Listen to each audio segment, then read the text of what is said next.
नमस्कार, मैं हूं आपके साथ मयंक। देखिए, इस वक्त बड़ी खबर आ रही है। हुतीस की तरफ से बड़ा हमला किया गया है इजराइल के ऊपर और बैलिस्टिक मिसाइल लॉन्च की गई है इजराइल पर। बताया जा रहा है कि इस बार नेगेव इलाके को निशाना बनाया गया है और बड़ा हमला किया है हुतीस ने। देखिए, हमने देखा जिस तरह से एक दिन पहले ही जो है सनामर हमला किया था इजराइल ने और 35 लोगों की मौत हुई थी। अब इसका बड़ा बदला लिया है हुतीस की तरफ से और बैलिस्टिक मिसाइल्स लॉन्च की गई हैं इजराइल के ऊपर। और खबरें इस तरह से आ रही हैं कि इजराइल का डिफेंस सिस्टम इन मिसाइल्स को नहीं रोक पाया है। अब इसको लेकर आगे क्या डेवलपमेंट हुआ है, कितना नुकसान हुआ है, इसमें आप जानते हैं कि खबर आने में, जैसा हम हमेशा कहते हैं कि टाइम लगता है, इजराइल में नुकसान की खबरें निकल के जल्दी सामने नहीं आती हैं।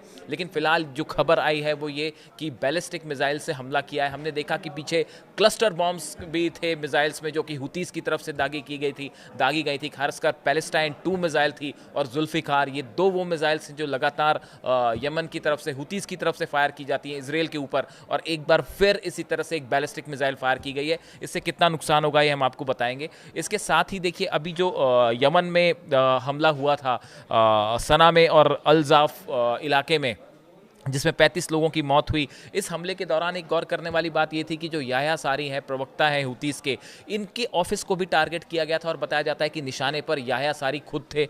लेकिन इजराइल के फाइटर जेट्स जब हमला कर रहे थे, उसी दौरान यमन ने अपना एयर डिफेंस सिस्टम स्टार्ट किया, जिसके बाद इजराइल के फाइटर जेट्स को अपना मिशन अधूरा छोड़ के वापस भागना पड़ा। कई सारे फाइटर जेट्स ऐसे थे जो अपने हथियारों को, अपने बॉम्ब्स को, मिसाइल्स को ड्रॉप नहीं कर पाए और उन्हें वापस जाना पड़ा हुतीस की मिसाइल्स को लेके। देखिए, जो याह्या सारी हैं, स्पोक्स पर्सन है, इनकी तरफ से बयान आया है, our air defence system were able to launch a number of surface to air missiles while confronting the Zionist aggression against our country. इनकी तरफ से ये कहा गया है, हुती मिलिट्री स्पोक्स पर्सन है याह्या सारी, उन्होंने कहा है that the group used surface to air missile against the Israeli incursion, saying that some Israeli planes were turned back before they were able to discharge their weapons। इसके पहले कि Israel के fighter jets अपने weapons को drop करते, Houthis की तरफ से surface to air missiles launch की गई, जिसकी वजह से इजराइल के फाइटर जेट्स को वापस जाना पड़ा। देखिए, हमने देखा पिछले कुछ दिनों में जिस तरह से जो मिसाइल्स फायर किए हैं हुतीस की तरफ से, जो long range ballistic missile, 2000 kilometre का डिफरेंस है यमन से लेके इजराइल के बीच में, लेकिन उसके बाद भी इतने बड़े ट्रैवल डिस्टेंस को ट्रैवल करके हुतीस की मिसाइल अगर इजराइल में अंदर आ रही हैं, क्लस्टर बॉम्ब्स उसके ऊपर लगे हुए हैं, इन हालात में अब ये एयर डिफेंस सिस्टम वाली बात, जिसकी वजह से इजरायली जेट्स को वापस जाना पड़ा, ये अपने आप में एक बड़ी खबर है और इजराइल के लिए भी परेशान करने वाली खबर कि आखिर ये एयर डिफेंस सिस्टम जो है हुतीस के पास कहाँ से आया, क्या ईरान ने प्रोवाइड किया है, या पीछे जैसी खबरें आई थी कि चाइना ने भी शायद मदद की है, इस तरह की खबरें भी पहले थी। अब देखिए, ये जो हमला हुआ था इसमें 35 लोगों की मौत हुई सना में।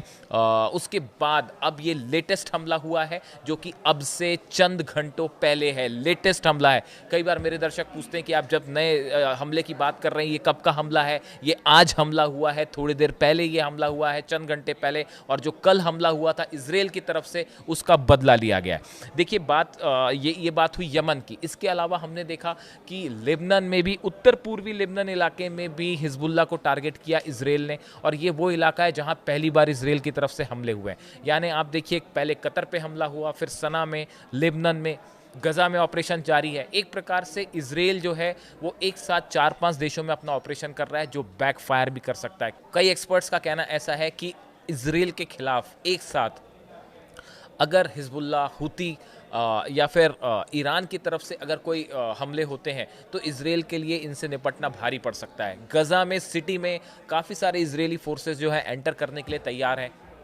क्या एक ऑल आउट ऑपरेशन करेगा गजा में इजराइल? अगर ऐसा होता है, उस सूरत में ईरान की तरफ से क्या रिस्पांस होगा, यमन की तरफ से क्या रिस्पांस होगा, ये बड़े देखने वाली बात है। आज ही अली खामेनी साहब का एक संदेश आया, जिसमें उन्होंने कहा है कि जिस तरह से कतर पर हमला हुआ, उसके बाद अरब देशों को अमेरिका पर विश्वास नहीं करना चाहिए और मिल के इजराइल का मुकाबला करना चाहिए।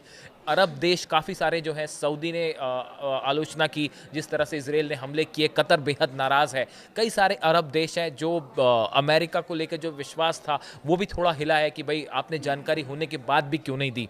इस सिचुएशन में ये भी बात कहा जा रहा है कि जो माइकल रूबिन है, एक एक्सपर्ट है अमेरिका के, उनका जो बयान सामने आया कि एक बड़े मिशन के साथ इसराइल आगे बढ़ रहा है और जिस तरह से हमास के लीडर्स को निशाना बनाया जा रहा है और यमन में एक के बाद एक हमले हो रहे हैं, इस सूरत में क्या आने वाले चंद दिनों में गजा को लेकर एक बड़ी जंग देखने को मिल सकती है मिडिल ईस्ट में, जिसमें 4-5 देश शामिल हो सकते हैं?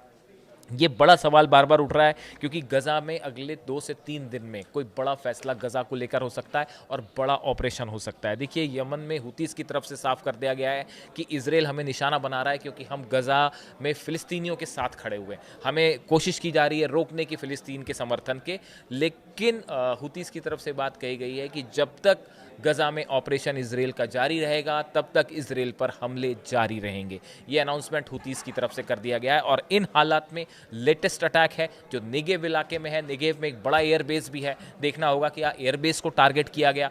हुतीस के स्टेटमेंट का हम इंतजार कर रहे हैं। इजराइल में क्या इसका नुकसान हुआ है इसका इंतजार कर रहे हैं। इससे जुड़ी जो भी अपडेट होगी, जो भी खबर आएगी, हम आप तक पहुंचाएंगे। Thank you so much.